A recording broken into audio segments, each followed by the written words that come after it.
I have highlighted several letters sent to Stephen Ambrose in 1990 and 1991 in response to draft chapters of Band of Brothers. In some instances, Ambrose accepted the veterans' feedback and revised his manuscript, while in others, such as the cases involving Ronald Spears and Robert Strayer, he chose to retain the original wording. One impression that emerged clearly from these exchanges was that Ambrose did not respond well to criticism, particularly when it came from the soldiers themselves. Whether Ambrose genuinely regarded himself as a historian is open to debate, but he often appeared convinced that he understood events better than the men who had actually experienced them. He was not the original choice to write the history of Easy Company. The initiative came from Richard Winters, who proposed publishing the veterans' recollections. It was also Winters who suggested circulating draft chapters among members of the 506th Parachute Infantry Regiment, so they could review them, offer corrections, and contribute additional memories. As Winters read through the returned questionnaires, he became increasingly involved in the project. This deeper involvement occasionally led to disagreements between him and other former members of the company. Looking back, the number of factual errors that ultimately appeared in the book raises questions about how much attention Ambrose paid to the suggested corrections.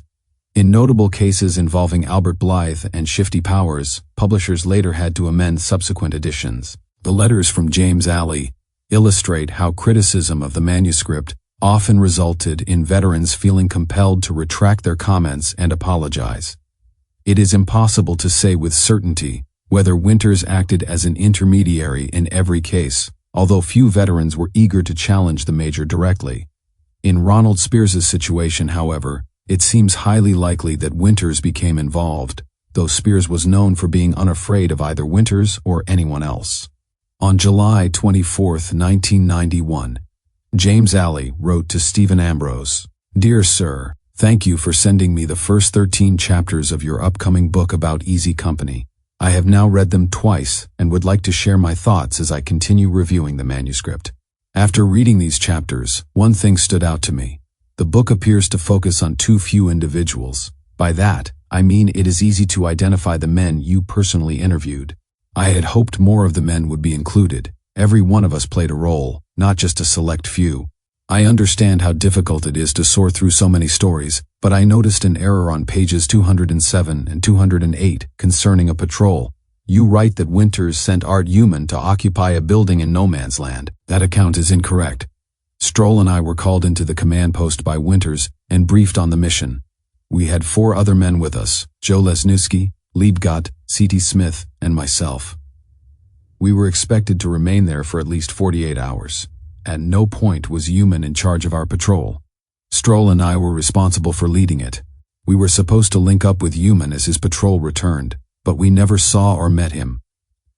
As we approached the intersection you describe, the sling on my rifle broke, forcing me to halt the patrol while I repaired it. At that moment, Joe Liebgott, not Joe Lesniewski, walked up to the top of the dike. I heard him call out several times asking if it was Human. Then I heard the bolt of his Thompson submachine gun move forward and misfire. No words were exchanged after that. We all rushed to the top of the dike and opened fire on a large group of Germans. A grenade struck the top of Lesniewski's helmet and bounced off, hitting my rifle. In that instant I realized the grenade was right in front of me. I turned away and it exploded. When I regained my bearings, I initially ran in the wrong direction. Realizing my mistake, I turned back toward the dike and encountered Stroll. He told me it was time to get out because the Germans had called in mortar and artillery fire. I asked about the others, and he assured me everyone was accounted for. I still did not realize I had been wounded until I became tangled in a barbed wire fence and Stroll had to help me over it. The remainder of the story is well known. After returning to the command post, Stroll and I informed Winters that we had encountered at least a company-sized German force. I received first aid and was evacuated to the rear, where I spent more than 2 months in hospital. That addresses that issue. There is another error on page 229. You write that Muck and Pencala were killed during the same action in which Garnier and Toy were wounded. That is incorrect. Muck and Pencala were killed several days later in a different wooded area. I also feel that too much attention has been devoted to Webster. I have nothing against him personally, but there is simply too much material about him. After all, He did not spend that much time on the front line. I will close for now. I hope these comments are helpful, and I look forward to reading the finished book. If I can assist further, please let me know. Sincerely, James H. Alley. Several weeks later, on the 2nd of September, Alley sent a second letter after receiving a response from Ambrose, who appears to have taken the earlier criticism personally. After speaking with several veterans at a reunion, Alley wrote that he had been reminded an author can only write about individuals who provide information and details. Author's note: this explanation is difficult to accept and sounds more like an attempt to defend Ambrose. He devoted substantial attention to Herbert Sobel despite Sobel having died long before the project began. Ambrose also made no effort to contact Sobel's family. As later correspondence involving Sobel demonstrates, his sister would have been more than willing to provide information about her brother. She, along with another family member, later worked to restore their father's reputation. Much of Ambrose's portrayal of Sobel appears to have been shaped by his own views, portraying him as a petty tyrant while drawing heavily on Winter's long-standing dislike of him.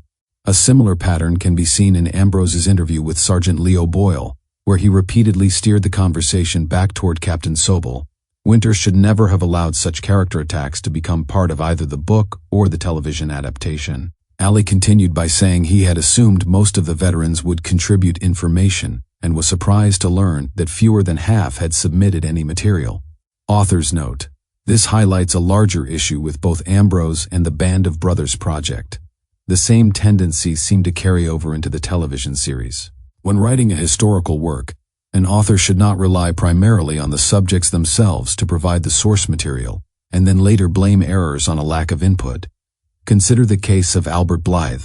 Although Blythe had died before publication, his family was still alive. Ambrose did not contact them, and they later had to approach the publisher to correct the false claim that Blythe had died in 1948. Remarkably, the same mistake appeared in the television series a decade later. The case of Shifty Powers provides another example. Ambrose repeated Ed Shames's claim that Powers had refused an order to participate in a patrol during the Battle of the Bulge. He never verified the story with Powers himself. Had Ambrose contacted Powers regarding the allegation, which deeply upset him, the error would likely never have appeared in print. Alley then returned to the subject of Webster, acknowledging that he understood why Ambrose relied on Webster's writings. He added that the manuscript was very good overall and predicted it would be successful.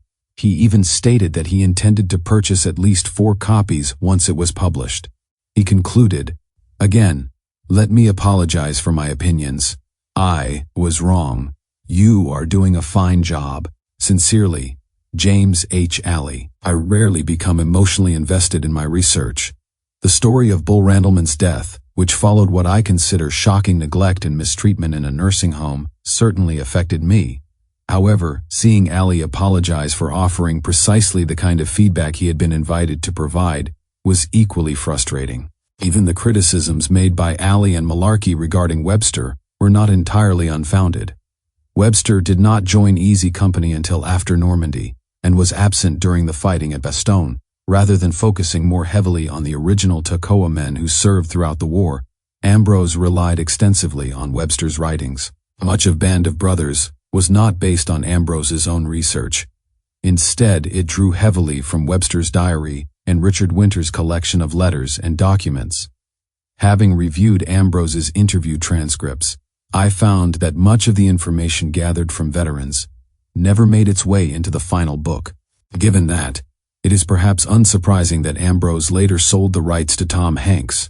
The project never appeared to be a true passion for him. It is worth remembering that his first contact with Easy Company occurred when he attended a reunion uninvited while researching his book D-Day. For that reason, seeing Jim Alley feel obligated to apologize represents another low point in the larger Ambrose story. It also raises questions about how much influence Winters may have exercised behind the scenes. One thing, however, seems unmistakable. Many veterans of Easy Company had little regard for Stephen Ambrose.